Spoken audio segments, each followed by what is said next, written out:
Bismillahirrahmanirrahim.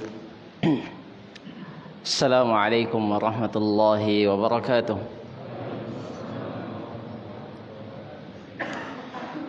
Innal hamdalillah nahmaduhu wa nasta'inuhu wa nastaghfiruh wa na'udzu billahi min shururi anfusina wa min sayyiati a'malina.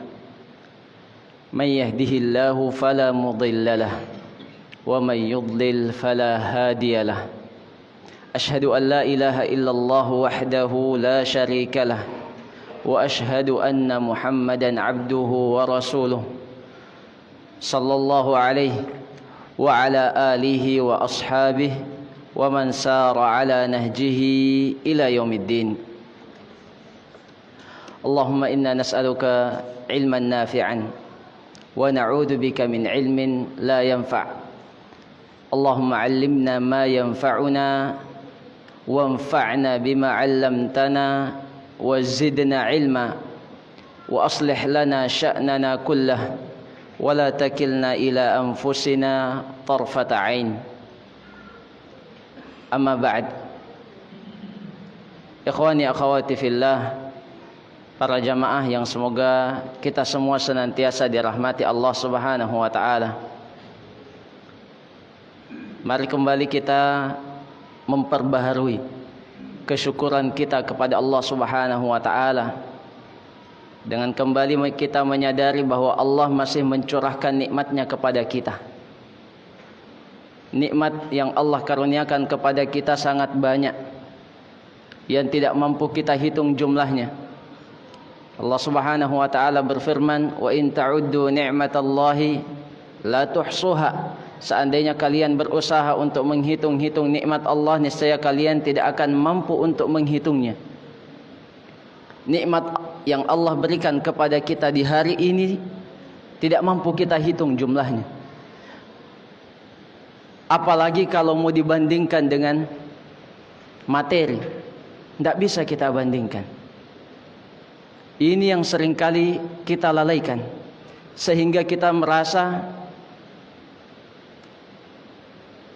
ada satu hari yang kita kekurangan nikmat misalnya, padahal kita bisa hidup sehat dalam suasana aman, bisa beribadah, itu sudah nikmat yang luar biasa.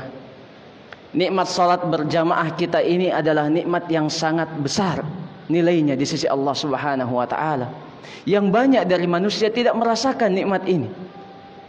Maka ketika kita menyadarinya, hendaknya kita bersyukur kepada Allah Subhanahu wa taala. Hadirkan di dalam hati kita kesyukuran tersebut, bahwa kalau bukan karena Allah, kita tidak di sini. Kalau bukan karena Allah, boleh jadi kita di rumah sakit. Boleh jadi kita di tempat yang Allah benci. Yang kumpulkan kita di tempat yang Allah cintai, Allah Subhanahu wa taala. Yang mana Rasulullah sallallahu alaihi wasallam bersabda, "Ahabbul biladi ilallah masajiduha." Tempat yang paling Allah cintai di muka bumi ini adalah masjidnya.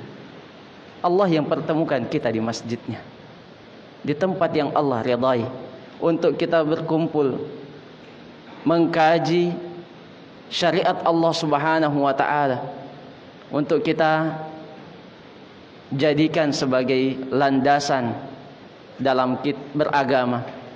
Yang kita harapkan semoga dalam majelis ini Allah Subhanahu wa taala senantiasa meridai kita dan menjadi jalan kemudahan untuk kita meraih surga Allah Subhanahu wa taala di akhirat nanti.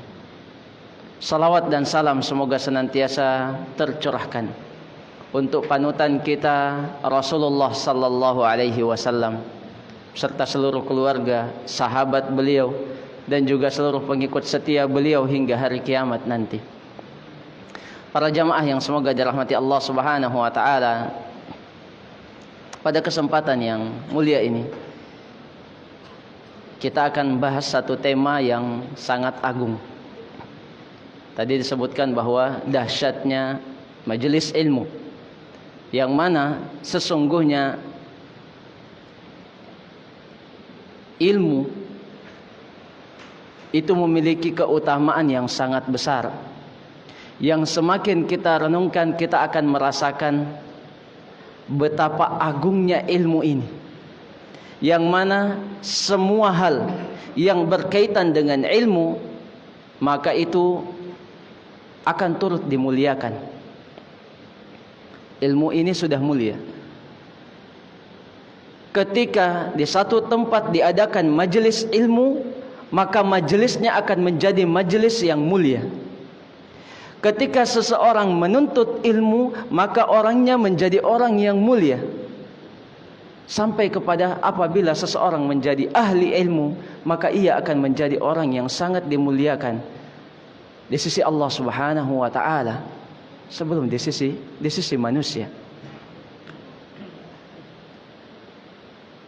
Di dalam banyak nas dalam Al-Quran ataupun dalam hadits Nabi alaihi salatu wassalam disebutkan banyak keutamaan yang berkaitan dengan ilmu, penuntut ilmu, majelis ilmu, sampai kepada ahli ilmu itu sendiri. Allah Subhanahu wa taala berfirman, "Qul hal yastawil ladina ya'lamuna wal ladina la ya'lamun." Katakanlah Muhammad, apakah sama orang yang memiliki ilmu, memiliki pengetahuan dengan orang yang tidak memiliki pengetahuan? Pertanyaan ini adalah pertanyaan yang bermakna pengingkaran. Yang maknanya apa? Tidak sama antara orang yang tahu dengan orang yang tidak tahu. Tidak sama antara orang yang memiliki ilmu dengan orang yang tidak memiliki ilmu. Apa perbedaannya? Orang yang memiliki ilmu itu tahu mana jalan yang benar, mana jalan yang salah, kemana kita harus melangkah, bagaimana menyembah Allah dengan cara yang benar, bagaimana menggapai surga Allah Subhanahu wa taala. Bahkan sampai kepada ilmu dunia sekalipun, orang yang ingin belajar atau meraih kesuksesan duniawi, mereka harus belajar. Mereka harus menuntut ilmu yang berkaitan dengan apa yang ingin mereka raih. Sekarang kita mau meraih surga Allah Subhanahu wa taala, mau meraih ridha Allah Subhanahu wa taala, karena kita sadar bahwa tujuan kita diciptakan di muka bumi ini adalah menyembah Allah semata. Allah Subhanahu wa taala berfirman, "Wa ma khalaqtul jinna wal insa illa liya'budun." Tidaklah aku menyembah jin, tidaklah aku menciptakan jin dan manusia kecuali untuk beribadah kepadaku semata. Kita sadar bahwa hidup kita di dunia ini singkat. Tujuan kita ada di dunia ini untuk beribadah kepada Allah Subhanahu wa taala, untuk meraih ridha dan surganya Allah. Bagaimana meraih ridha dan surganya Allah? Dengan ilmu. Dengan ilmu. Di dalam ayat yang lain Allah Subhanahu wa taala berfirman, "Yarfa'illahu alladhina amanu minkum walladhina utul ilma darajat." Allah Subhanahu wa taala mengangkat derajat orang-orang yang beriman di antara kalian dan juga orang yang memiliki ilmu dengan beberapa derajat. Banyak orang yang mencari kemuliaan, mencari penghormatan di muka bumi ini. Kemuliaan yang hakiki dan kehormatan yang tertinggi apabila derajat seseorang terangkat di sisi Allah Subhanahu wa taala. Salah satu caranya adalah dengan senantiasa beriman dan menuntut ilmu. Belajar bagaimana supaya kita memahami agama Allah Subhanahu wa taala. Begitu pula di dalam banyak hadits Nabi alaihi salatu wassalam disebutkan banyak sekali keutamaan menuntut ilmu, keutamaan mengejar ilmu. Rasulullah sallallahu alaihi wasallam bersabda, "Man yuridillahu bihi khairan yufaqqihhu fid din." Siapa yang Allah inginkan kebaikan kepadanya, niscaya Allah akan pahamkan dia tentang agamanya. Maksudnya apa? Kalau ada orang yang tidak mau belajar, tidak mau mempelajari agamanya, maka Allah tidak menginginkan kebaikan untuknya. Allah menginginkan keburukan untuknya. Disesatkan dari jalan Allah Subhanahu wa taala, wal iyadu billah. Maka setiap kali kita melihat ada peluang untuk belajar, peluang untuk menuntut ilmu, dan ada kecondongan di dalam hati kita untuk menghadiri majelis ilmu, menghadiri pengajian, maka bersyukurlah kepada Allah Subhanahu wa taala. Kecondongan hati kita itu Allah yang gerakkan. Itu merupakan taufik, petunjuk dari Allah Subhanahu wa taala untuk kita mendapatkan kebaikan di sisi Allah Subhanahu wa taala.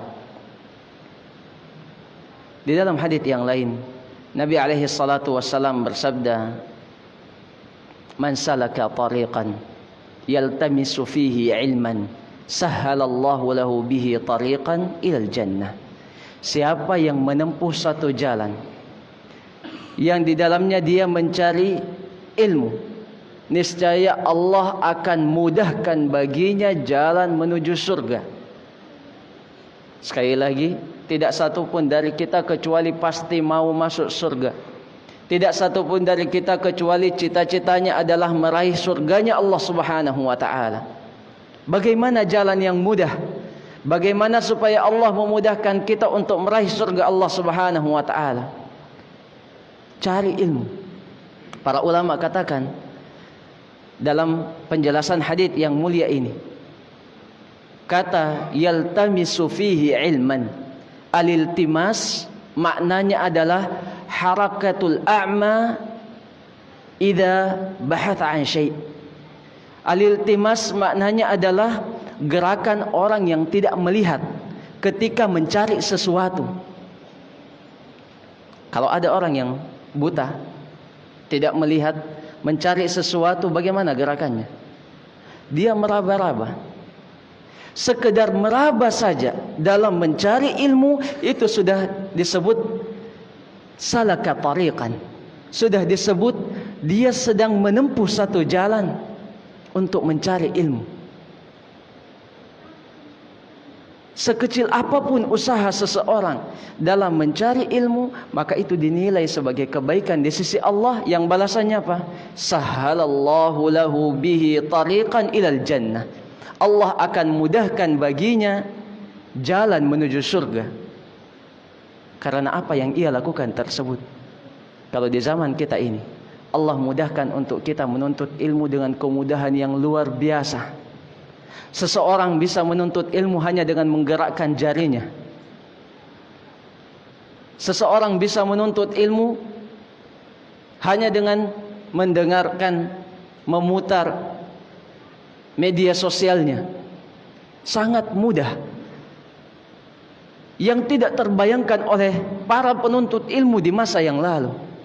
Yang kalau kita baca-baca sejarah penuntut ilmu di masa yang lalu, niscaya kita akan merasa sangat malu.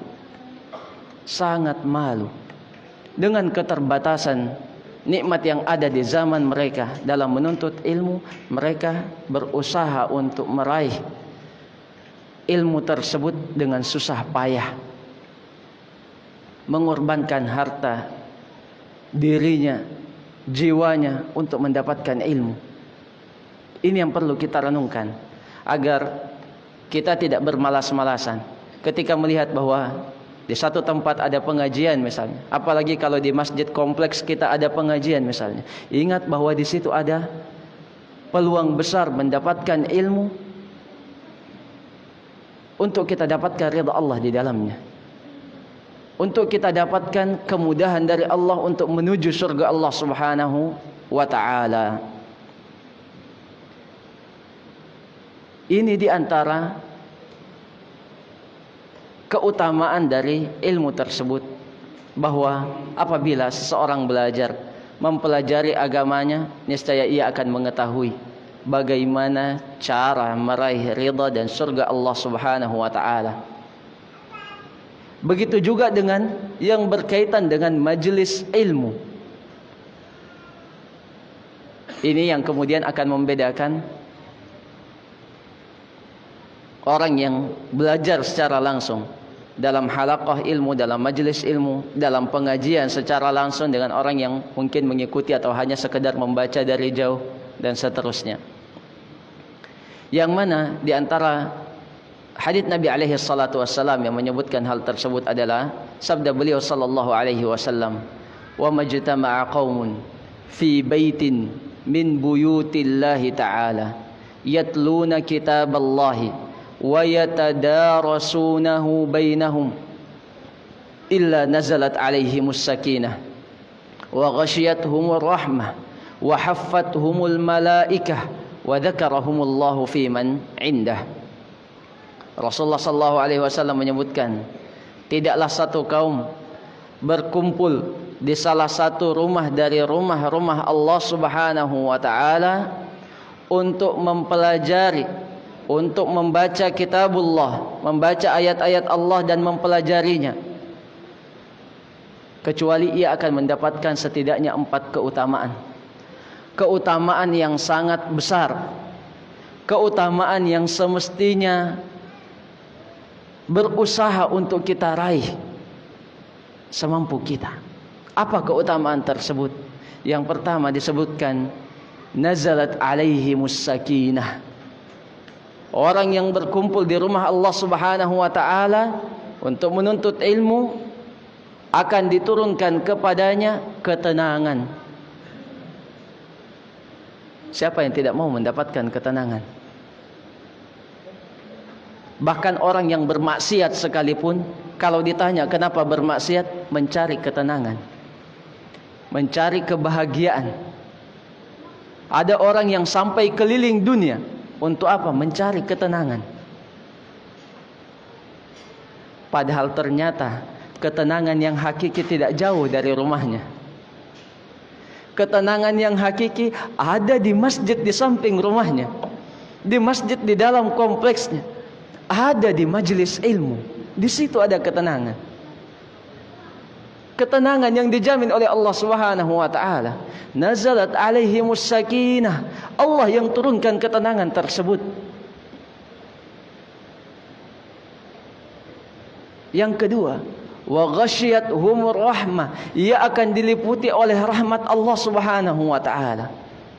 Allah yang Maha Pengasih, Allah yang Maha Penyayang. Kita mau mendapatkan bagian dari rahmatnya Allah Subhanahu wa taala.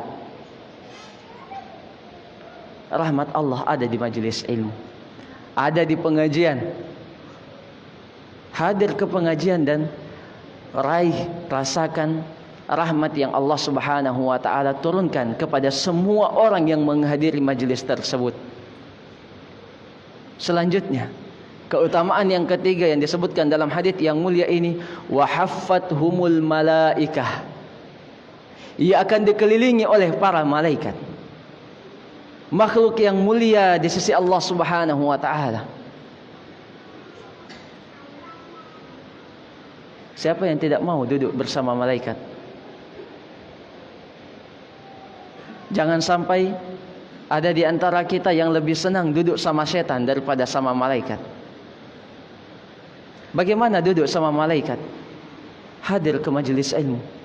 Kita tidak melihatnya, kita tidak mengenalnya. Mereka mengenal kita, mereka mengetahui kita. Dalam hadis yang lain disebutkan bahwa para malaikat, ada malaikat yang ditugaskan untuk mencari majelis ilmu. Yarhamukallah. Ada malaikat yang ditugaskan mencari majelis ilmu. Untuk apa? Untuk kemudian ketika mereka mendapatkan majelis ilmu, mereka akan memanggil malaikat yang lain. Kemarilah, hadirlah di majelis ilmu. Ini yang kita cari. Duduk bersama para orang yang hadir di majelis tersebut. Makhluk Allah Subhanahu wa taala yang tidak pernah bermaksiat kepada Allah Subhanahu wa taala. Kalau kita katakan ada seseorang yang mulia hadir di satu tempat dan kita ingin berdekat-dekat dengannya, mencarinya, maka siapa yang lebih mulia daripada malaikat? Yang semestinya kita cari, bahwa saya mau duduk dengan makhluk Allah Subhanahu wa taala yang paling mulia. Maka kita mendatangi majelis-majelis ilmu di rumah-rumah Allah Subhanahu wa taala. Kemudian keutamaan yang keempat yang disebutkan di dalam hadis yang mulia ini adalah sabda Nabi alaihi salatu wassalam, wa dzakarahumullahu fi man indah. Ini keutamaan yang paling besar. Allah akan menyebut-nyebut mereka di tengah-tengah makhluk di sisi Allah Subhanahu wa taala. Siapa yang tidak bangga kalau namanya disebut oleh Allah yang menciptakan langit dan bumi, Allah yang maha kuasa, Allah yang maha mendengar, Allah yang maha kaya. Sedangkan seseorang disebut-sebut namanya oleh pejabat di dunia ini saja sudah merasa bangga, merasa dekat dengan orang hebat, merasa dekat dengan makhluk yang bisa melindunginya secara zahir di dunia ini. Bagaimana lagi apabila seseorang disebut-sebut namanya oleh Allah Subhanahu wa taala. Jazakumullah khair. Ini adalah keutamaan yang sangat besar, yang mungkin kita tidak menyadarinya ketika hadir di majelis ilmu. Kenapa? Kesemua keutamaan ini, keutamaan yang kalau kita bisa katakan ini adalah keutamaan yang sangat dahsyat, yang seolah-olah tidak sebanding dengan amalan yang kita lakukan. Kita hanya datang, duduk, mendengarkan dengan baik, mendapatkan keutamaan yang sangat besar. Ingat bahwasanya kita harus tambahkan, harus ada niat yang ikhlas di dalam hati kita ketika hadir di majelis tersebut. Keutamaannya luar biasa. Mendapatkan ketenangan, dirahmati Allah, duduk bersama para malaikat, dan disebut-sebut namanya oleh Allah Subhanahu wa taala di hadapan para malaikat, di sisi makhluk yang berada di sisi Allah Subhanahu wa taala. Ini merupakan keutamaan besar yang semestinya membuat kita merasa sedih ketika terlewatkan untuk mendapatkan ilmu.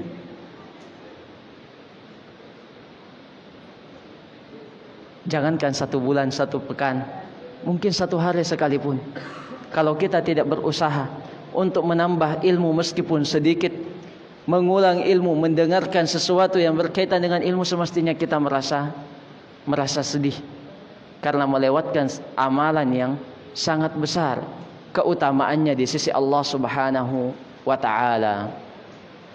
Para jamaah yang semoga dirahmati Allah Subhanahu wa taala, bahkan Rasulullah sallallahu alaihi wasallam pernah bersabda, "Idza marartum bi riyadil jannati farta'u." Apabila kalian melewati salah satu taman-taman surga, maka singgahlah, mampirlah sejenak dengan perasaan yang tenang, perasaan yang bahagia. Apa kata Nabi? Kalau kalian melewati taman-taman surga, maka singgahlah sejenak. Kapan kita lewati taman surga? Kalau ke Madinah, yang disebutkan bahwa antara makam Nabi alaihi salatu wassalam dan mimbarnya ada raudhatun min riyadil jannah, ada salah satu taman di antara taman-taman surga. Apakah harus ke Madinah kalau melewati taman surga untuk kita mampir sejenak? Tidak. Para sahabat yang mendengarkan hadits Nabi alaihi salatu wassalam ini kemudian bertanya, "Wa ma riyadul jannah?" Ya Rasulullah, apa taman-taman surga di dunia ini? Kata Nabi alaihi salatu wassalam, "Hilaqul dzikr." Halaqah dzikir. Dijelaskan oleh para ulama, majelis yang mengingatkan Allah Subhanahu wa taala. Yang ketika kita hadir, kita diingatkan bagaimana kita beriman kepada Allah, bagaimana kita beribadah dengan baik kepada Allah Subhanahu wa taala. Itu adalah salah satu raudhah min riyadil jannah. Lalu berapa banyak taman surga yang sudah kita lewatkan, yang kita lewatkan begitu saja. Ada taman surga di sini, ada taman surga di situ, kita lewatkan begitu saja. Padahal kita semua mengharapkan bisa masuk ke taman surga di akhirat nanti. Masuklah ke taman surga di dunia ini. dengan harapan semoga Allah Subhanahu wa taala menjadikan kita salah satu ahli surga, di taman-taman surga yang kekal abadi di akhirat kelak.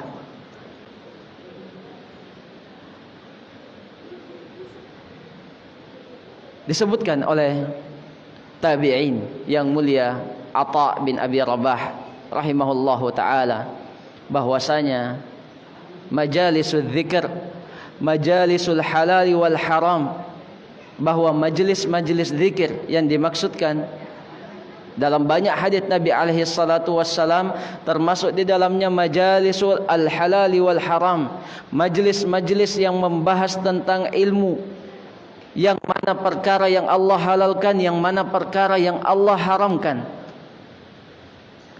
Bagaimana seseorang kaifa yashtari wa yabi', bagaimana seseorang berjual beli, bagaimana seseorang yasum berpuasa, bagaimana seseorang melaksanakan salat, bagaimana seseorang bersedekah, bagaimana dia dalam pernikahan, bagaimana yang berkaitan dengan talak, bagaimana yang berkaitan dengan haji, dan hal-hal yang lainnya yang berkaitan dengan agama kita.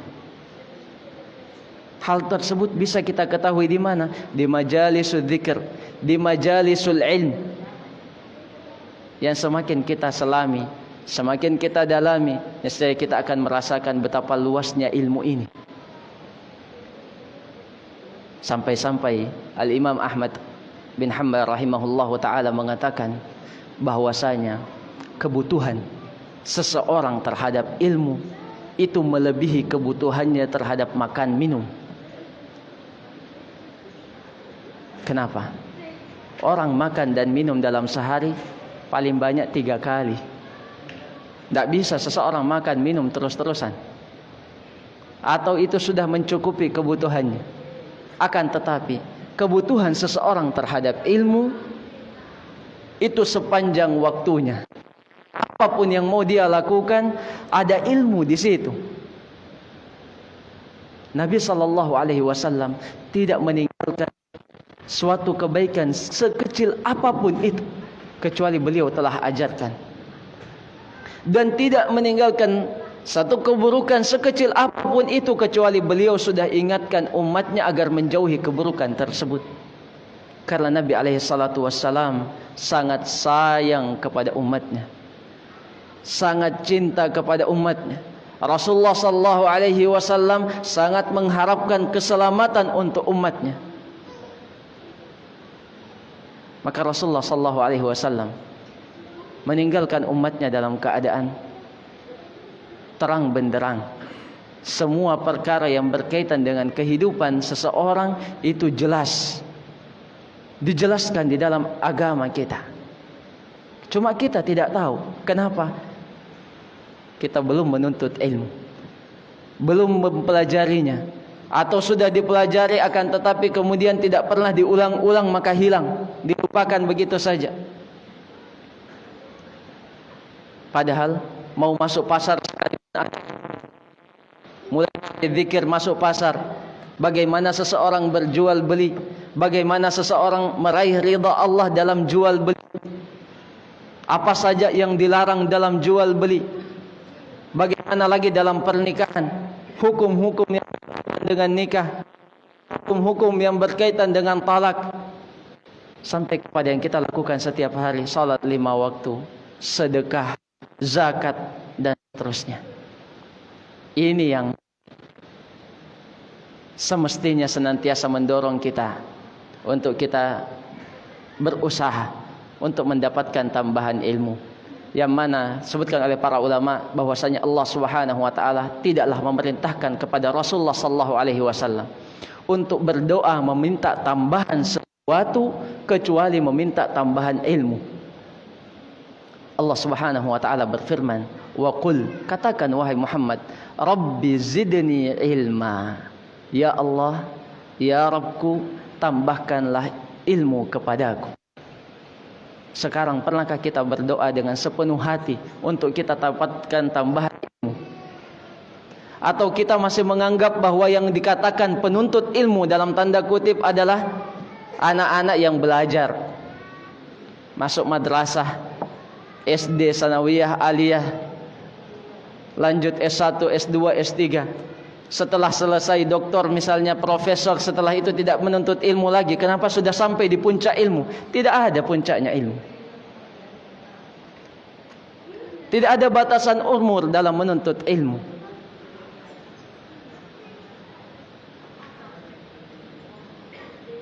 Tidak ada batasan tempat bahwa orang menuntut ilmu harus ke kampus, harus ke sekolah. Tidak.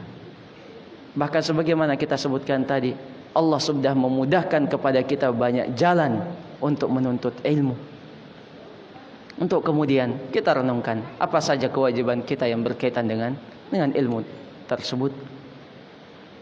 Bahkan yang perlu kita sadari kembali adalah sabda Nabi alaihi salatu wassalam yang sahih, yang beliau sallallahu alaihi wasallam sebutkan bahwa talabul ilmi fariidatun ala kulli muslim. Menuntut ilmu itu merupakan kewajiban. Kalau ini adalah kewajiban, maka boleh jadi ini adalah salah satu kewajiban yang seringkali dilalaikan oleh kaum muslimin. Merasa cukup ketika dikatakan bahwa ada pengajian yang membahas tentang sholat misalnya. Oh, sudah cukup, saya kan sudah bisa sholat, saya sudah. Padahal tidak seperti itu. Hadir di majelis tersebut boleh jadi ada hal-hal yang kita tidak ketahui di sana. Boleh jadi ada hal-hal yang sudah kita lupa di sana. Bagaimana lagi dengan keadaan dan kondisi kita di zaman keseharian kita, dan semestinya semakin kita rasakan betul. Para jamaah yang semoga dirahmati Allah Subhanahu wa taala, mari kita renungkan beberapa kisah. Disebutkan bahwasanya para ulama terdahulu, penuntut ilmu di zaman dahulu sebelum kita, ratusan atau hampir 1000 tahun yang lalu, yang belum ada kemudahan-kemudahan seperti di zaman ini. Bagaimana pengorbanan para ulama dalam menuntut ilmu. Mereka yang menyadari betapa besar keutamaan, betapa agungnya keutamaan dalam menuntut ilmu ini. Bagaimana pengorbanan mereka. Disebutkan satu riwayat bahwasanya dalam menuntut ilmu, Al-Imam Malik bin Anas, Imam Darul Hijrah, imamnya kota Madinah, rahimahullahu ta'ala, ketika beliau menuntut ilmu, suatu ketika beliau membutuhkan bekal. Jadi jangan kira bahwa hanya di zaman kita ini saja ilmu itu butuh biaya. Orang belajar membutuhkan dana, mengorbankan hartanya untuk menambah ilmu, untuk belajar sejak di zaman dahulu.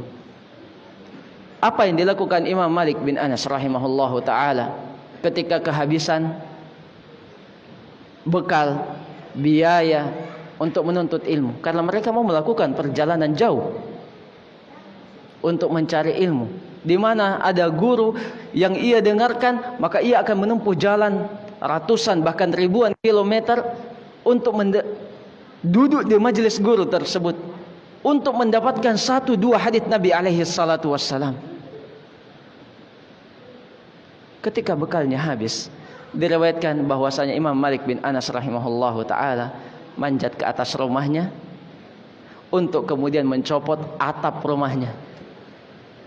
Atapnya, kayu-kayu atap rumahnya itu kemudian dijual untuk kemudian beliau menuntut ilmu. Lalu kita lihat setelah itu bagaimana kedudukan beliau.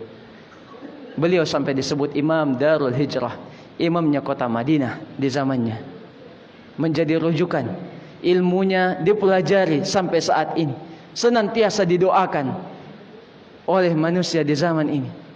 Maka kalau kita renungkan hadits-hadits Nabi alaihi salatu wassalam yang berkaitan dengan keutamaan para ahli ilmu, maka kita akan dapatkan bahwa sampai ikan di lautan pun akan mendoakan para ahli ilmu rahimahumullahu ta'ala, yang mana tidaklah kita mendapatkan ilmu, dapat mempelajari ilmu seperti saat ini dengan semua bentuk kemudahannya kecuali karena jasa-jasa mereka. Maka setiap kali kita melewati nama para ulama, minimal didoakan rahimahullah, semoga Allah senantiasa merahmatinya. Dan semoga Allah Subhanahu wa taala menjadikan kita orang yang bisa meneladani. Kalau tidak bisa persis seperti itu, minimal kita mengikuti jalannya sedikit, memiripkan diri dengan orang-orang yang mulia, yang dimuliakan Allah Subhanahu wa taala di dunia ini sebelum di akhirat nanti.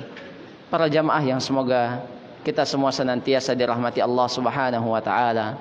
Kemudian hal yang terakhir sebelum kita tutup,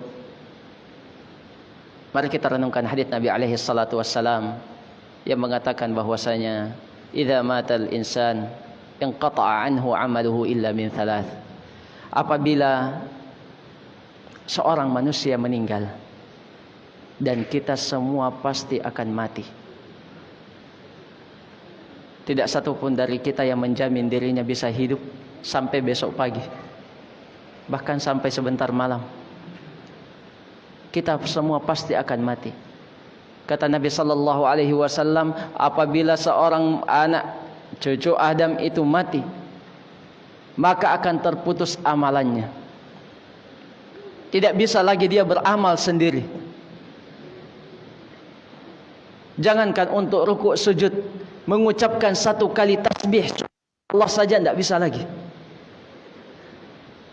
Kalau saat ini kita duduk, kita bisa ucapkan tasbih, tahmid, tahlil, takbir sampai ribuan kali bisa. Kalau sudah itu tinggal cita-cita saja yang tidak mungkin lagi terwujud. Saat ini kita bisa rukuk sujud, bisa berniat bangun qiyamul lail, minimal salat witir. Kalau sudah meninggal, niat pun tidak bisa lagi. Inqata'a anhu 'amaluh, terputus amalannya. Tidak bisa menambah amalan sedikit pun. Kemudian Nabi alaihi salatu wassalam memberikan pengecualian, illa min thalath, kecuali pada 3 perkara. Ada amalan yang bisa tetap bertambah untuk orang yang sudah meninggal. Dan ketiga amalan tersebut yang disebutkan oleh Nabi sallallahu alaihi wasallam, yang pertama adalah sedekatin jariyah, sedekah jariyah. Orang yang masih hidup masih berpeluang untuk bersedekah jariyah sebanyak-banyaknya. Niatkan bahwasanya inilah sedekah jariyah yang saya lakukan ikhlas karena Allah Subhanahu wa taala, untuk didapatkan pahalanya sampai kapanpun, meskipun sudah meninggal, selama sedekah jariyahnya tersebut terus dimanfaatkan oleh orang yang masih hidup. Yang kedua, au ilmin yuntafa'u bihi, atau ilmu yang bermanfaat. Ilmu bisa menjadi tambahan amalan seseorang meskipun ia telah meninggal, meskipun ia telah tiada. Ini salah satu peluang besar yang semestinya kita berusaha untuk dapatkan. Bagaimana memiliki ilmu yang bermanfaat. Jangan remehkan untuk kita menambahkan satu ilmu, dan jangan remehkan untuk kita mengajarkan satu ilmu. Boleh jadi satu ilmu yang kita ajarkan justru itu yang menyelamatkan kita di alam kubur, itu yang menyelamatkan kita di akhirat nanti. Jamaah, mari kita ingat bahwa kehidupan kita di dunia ini, kalau kata Nabi sallallahu alaihi wasallam, umur umatku adalah antara 60 sampai 70 tahun.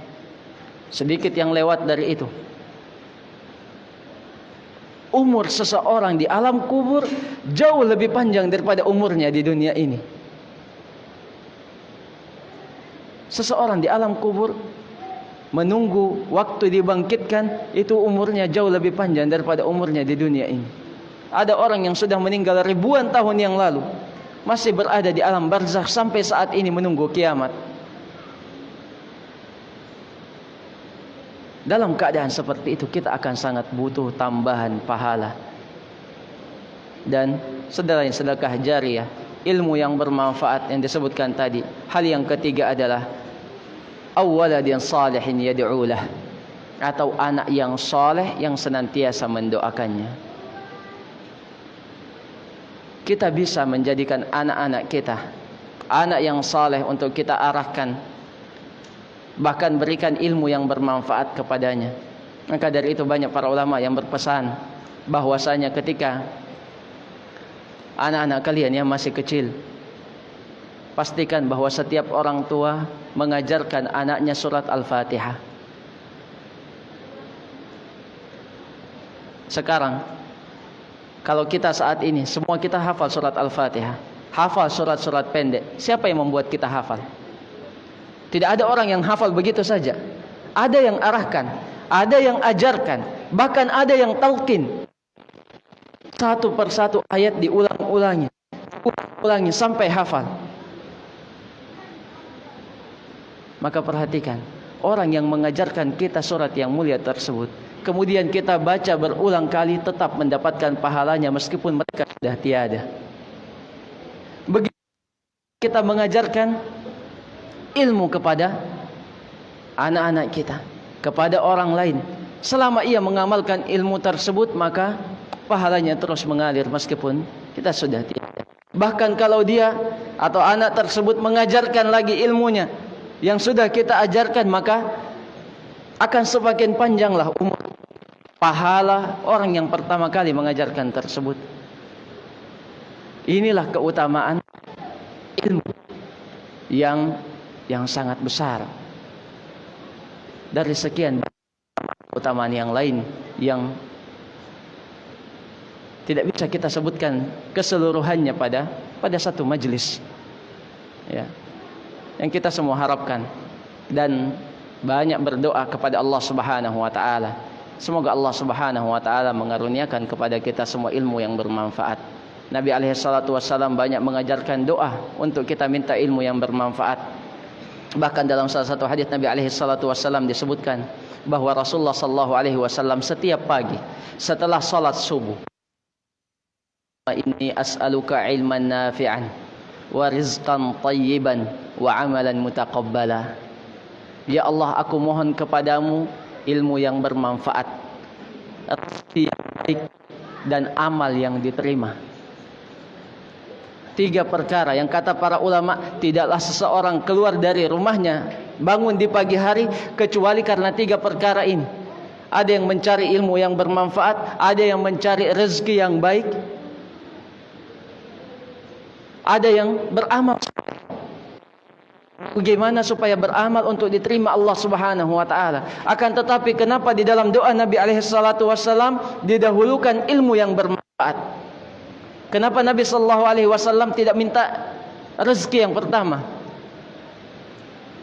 Kata para ulama, karena doa setelahnya, setelah meminta ilmu yang bermanfaat, itu yang berkaitan dengan ilmu. Seseorang tidak akan tahu mana rezeki yang baik dan yang tidak baik kecuali kalau ia memiliki ilmu. Seseorang tidak tahu mana amalan diterima Allah, yang diridai Allah dan tidak diridai, kecuali ia memiliki ilmu. Maka kita minta ilmu sejak pagi hari. Allahumma inni as'aluka ilman nafi'an wa rizqan tayyiban wa amalan mutaqabbala. Dalam hadis yang lain disebutkan Nabi sallallahu alaihi wasallam berdoa, Allahumma inni as'aluka ilman nafi'an wa a'udzubika min ilmin la yanfa'. Ya Allah, aku minta kepadamu ilmu yang bermanfaat dan aku berlindung diri kepadamu dari ilmu yang tidak bermanfaat. Ada ilmu tidak bermanfaat, Pak? Sangat banyak. Sangat banyak. Ada berapa banyak ilmu yang kemudian hanya menghabiskan waktu seseorang yang tidak memiliki manfaat, bahkan justru mendapatkan dosa. Bukankah orang yang melakukan dosa itu juga belajar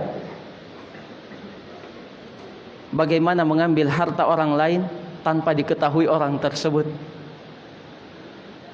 Bagaimana menipu orang lain tanpa orang tersebut sadar, yang kemudian kalau berhasil menipu dia bangga. Ini ilmu yang tidak bermanfaat. Betul orang tersebut tidak tahu, tapi Allah Maha tahu. Malaikat mencatatnya secara detail dan seterusnya. Jadi hendaknya Allah, ya Allah, karuniakan kepada kami semua ilmu yang bermanfaat. Lindungi kami, anak keturunan kami, dari ilmu yang tidak bermanfaat. Karena ini merupakan sesuatu yang sangat berharga, yang kita harapkan semoga dengan ilmu yang bermanfaat tersebut Allah senantiasa meridai kita, merahmati kita ketika kita masih hidup di dunia ini sampai ketika kita meninggal, bahkan dibangkitkan di akhirat kelak. Para jamaah yang semoga dirahmati Allah Subhanahu wa taala, mungkin ini kajian kita pada kesempatan ini yang saya harapkan dan tentunya kita semua harapkan, semoga ini apa dari ayat-ayat ataupun hadits-hadits Nabi alaihi salatu wassalam yang berkaitan dengan ilmu mendorong kita untuk semangat diri majelis ilmu, belajar kapan dan dimanapun kita berada, bertanya kepada orang yang lebih tahu sesuatu yang tidak kita ketahui, ya, semakin mendorong kita untuk mendapatkan ilmu yang bermanfaat, mengingatkan kita untuk kita hadirkan dalam doa-doa kita supaya kita ilmu yang bermanfaat, agar kita tidak hanya minta dalam doa-doa kita secara khusyuk perkara dunia saja, tapi kita juga minta perkara akhirat, kita minta ilmu yang bermanfaat kepada Allah Subhanahu wa taala. Mungkin cukupkan sampai di sini pengajian kita, semoga bermanfaat, semoga Allah Subhanahu wa taala senantiasa meridai kita semua. Sallallahu ala nabiyina Muhammadin wa ala alihi wa sahbihi wasallam. Assalamualaikum warahmatullahi wabarakatuh. Kita menyampaikan Bapak Ustaz dan selanjutnya kita akan